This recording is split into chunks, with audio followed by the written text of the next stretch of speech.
69, bro. Hello everyone, welcome back to ChäoS Head.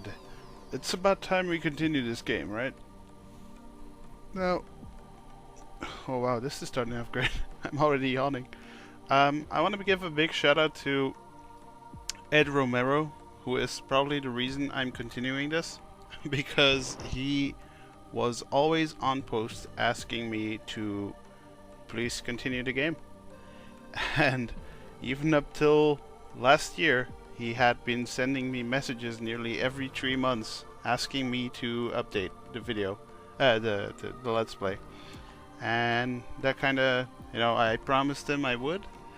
But then I got a job, full-time job, and I was studying Japanese on top of that and trying to finish games I had bought years and years before, because I have a pretty big gaming collection and I never play the games. I just pay like €0 every time, and then it just goes into the closet and it never gets put into the console even once. I have like at least 200 games or 300 games like that.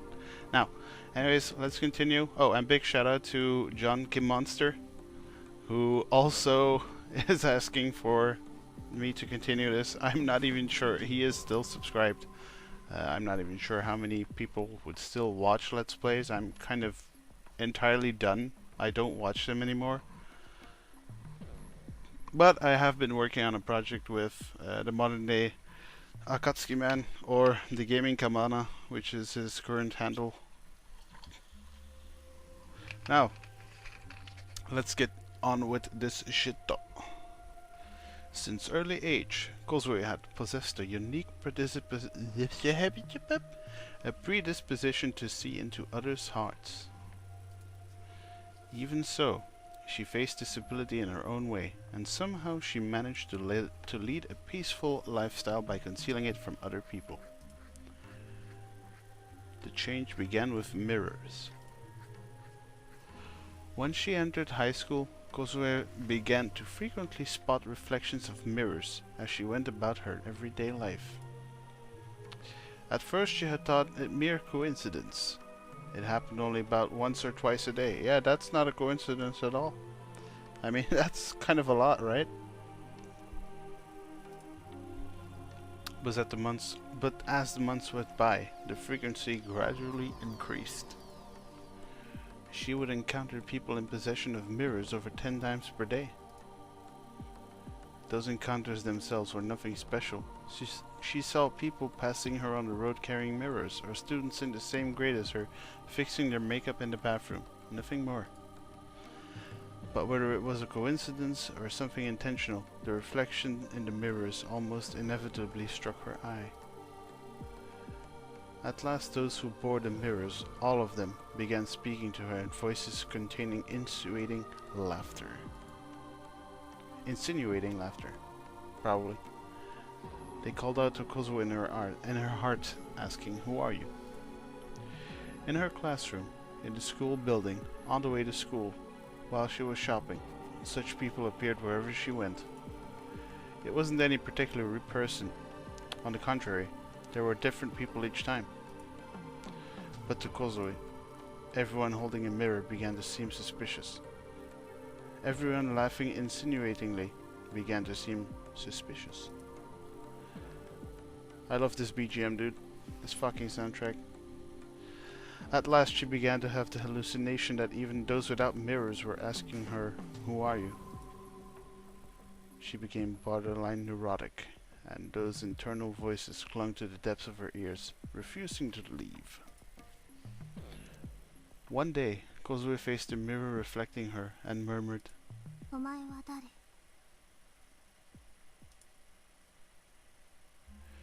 The instant she spoke the 3 words, Kozue became afraid of no longer knowing who she was. A girl with the same face as her called to her from beyond the mirror. "Omae wa dare?"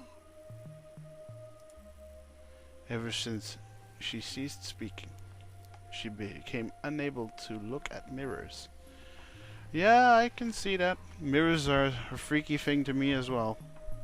I mean, I don't mind them, but like, if you stare into your eyes long enough in the mirror, you just get a weird fucking feeling. Despite that, the demands of who are you continue to reach her. She could no longer tell. She could no longer even tell whose inner voice it was. A broken fax machine, incapable of blocking incoming transmissions. Considering the conditions set by her unique predisposition to hear the voices of other people's hearts, there was nothing she could do about it. Kozu's heart went to pieces. One day after she became a sophomore, during after-class cleaning, 3 sophomore girls whispered something to each other while using hand mirrors to put on makeup in the classroom. Mirrors and insinuating laughter, and the calls of "Who are you?" she just came to hear. Were they actually the inner voices of her 3 classmates, or else one of Kozu's oral hallucinations? She didn't care which. As Kozu's eyes quivered in terror, a mirror's reflection entered them. For a second, her field of vision went bright. Was it on purpose, or a coincidence? She didn't care which. Kozu's heart, which had been strained for over a year, broke with the sound of something crushing.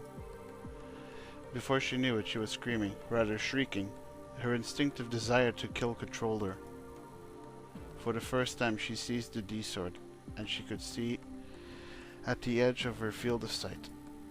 She attacked her 3 classmates. With a real Buddha D-sword, she severed their mirror-holding right hands in an instant. That's kind of fucked up. It's just holding mirror, dude.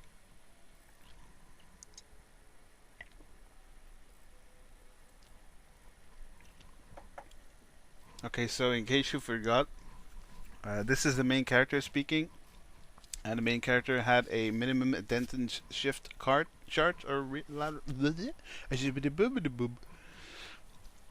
and he basically says, like, every day I don't need to go to school, I am not going to school. And if he misses one of those days, he just gets kicked out because he won't have enough days attendance in school. Okay, so here we go.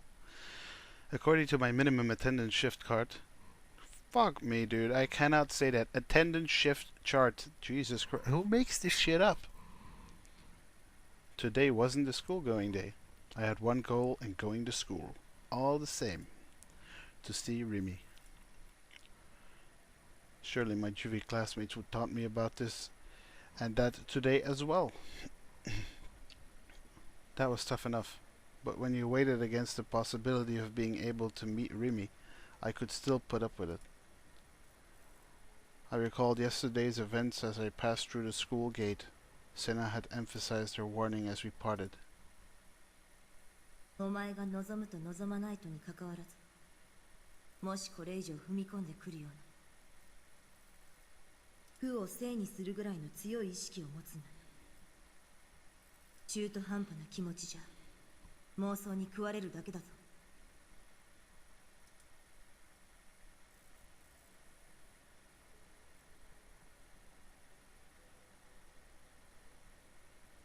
Because I didn't want to get caught up in anything dangerous seeming, I hadn't asked him about anything more.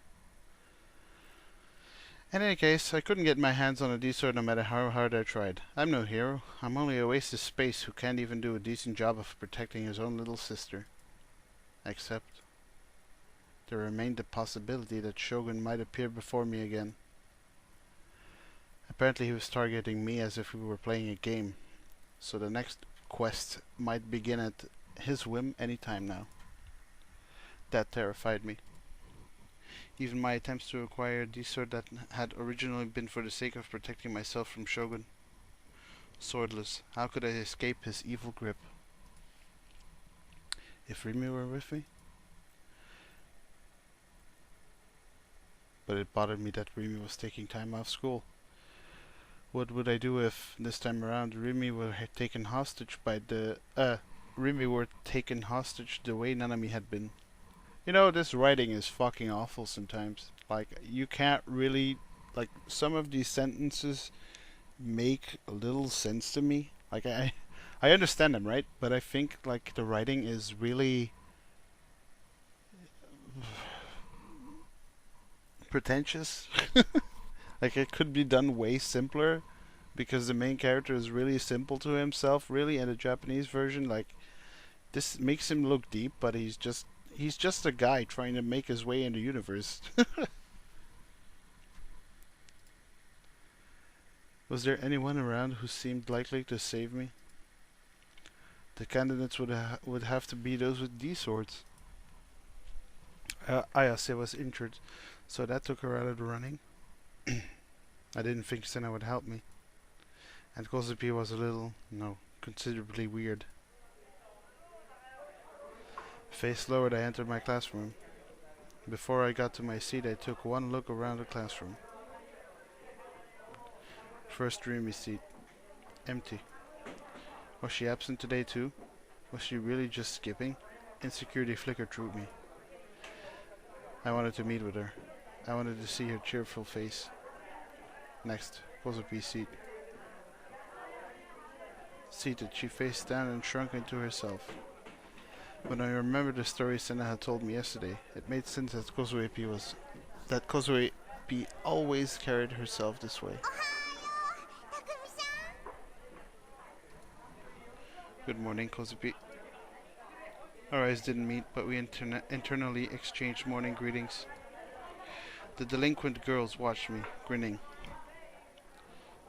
It was the day after yesterday. I wouldn't yet be able to peel off the label of self-proclaimed psychic boy who's actually an otaku freak and made an idiot of himself on TV. The male thugs appeared not to have arrived yet. They often skipped our first period class, which was convenient for me. I sat down, and then that voice called my name.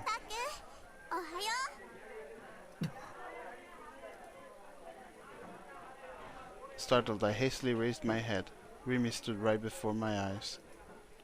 She seemed faintly bashful as she gave me a little wave.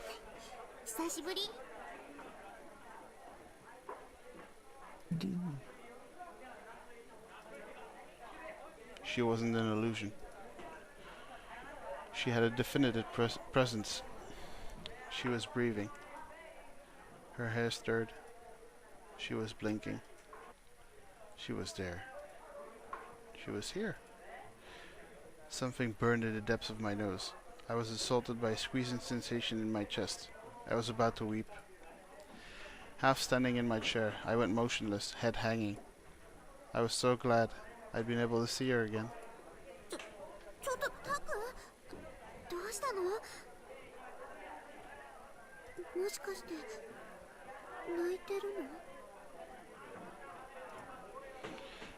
I frantically shook my head. If the Jews nearby knew I cried here, they'd torment me again. I told myself I shouldn't cry, but the tears kept overflowing.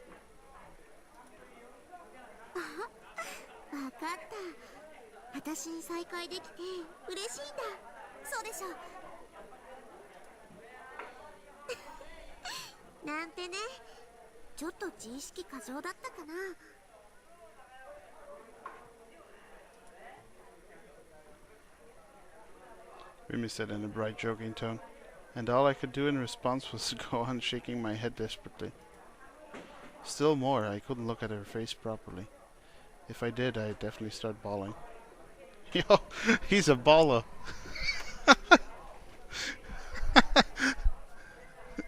That reminds me of a joke me and Nick had when I went to his house in Japan, or you know his rental apartment, I guess. And basically, this like whenever we hit the street he lived in, he would go like Grove Street, home, and that just instantly became such a meme. And every time we came home, sometimes we went out like 3 times during the day, and we would still say that every time we would come back into the street. I mean, it was really suburban as well, so it actually kind of fit in a way. Good memories, man. I can't believe it's actually been 3 years exactly now since I went to Japan, and it feels like it was just yesterday to me.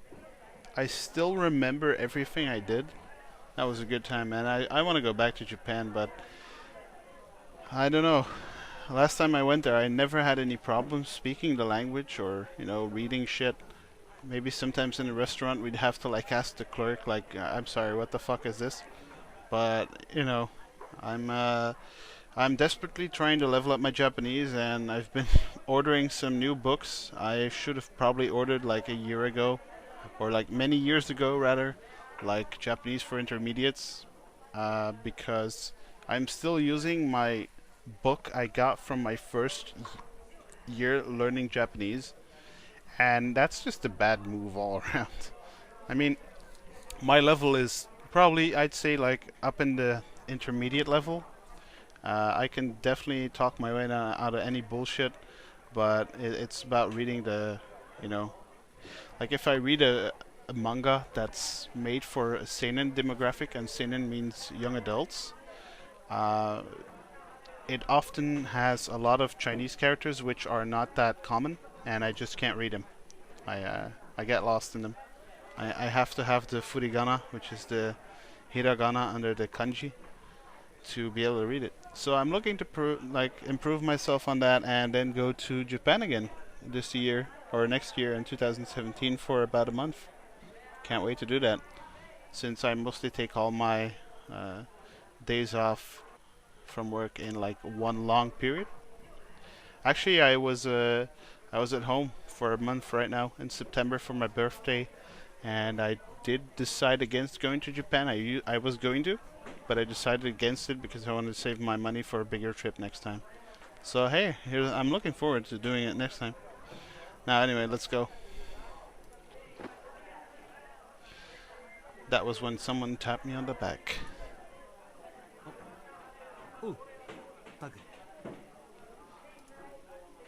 It was Misumi-kun, looking ill at ease.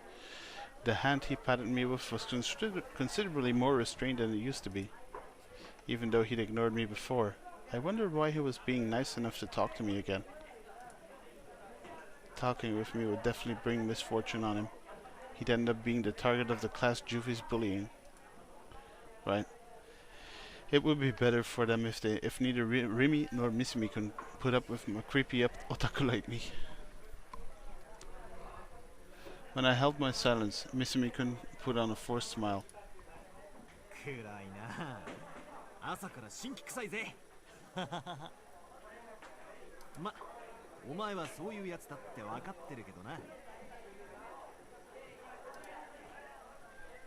Those words of his sounded harsh, but I didn't sense anything like sarcasm or hostility in them.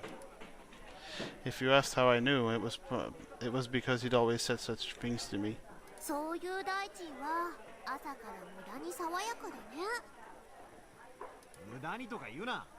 久々に学校来たと思ったらいきなりそれか。じゃあ嘘くさい爽やかさ。なたく、この言い草どう思うよ。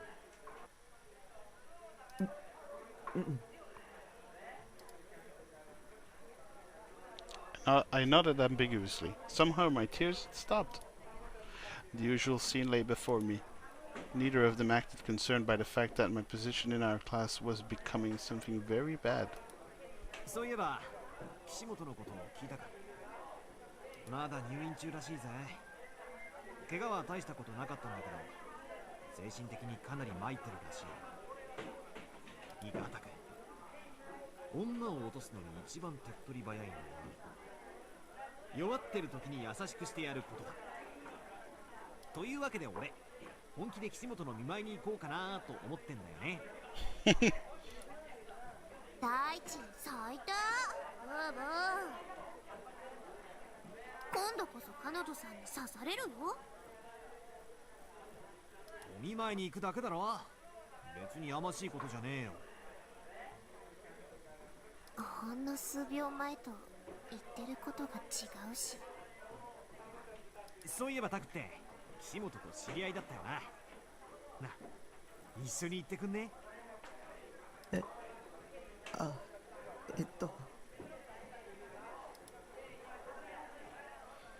was a typical topic for Misumi-kun. Sure enough. But because I'd been positive he would ask me about psychic powers or something, it startled me. Misumi-kun kept chatting afterwards as well.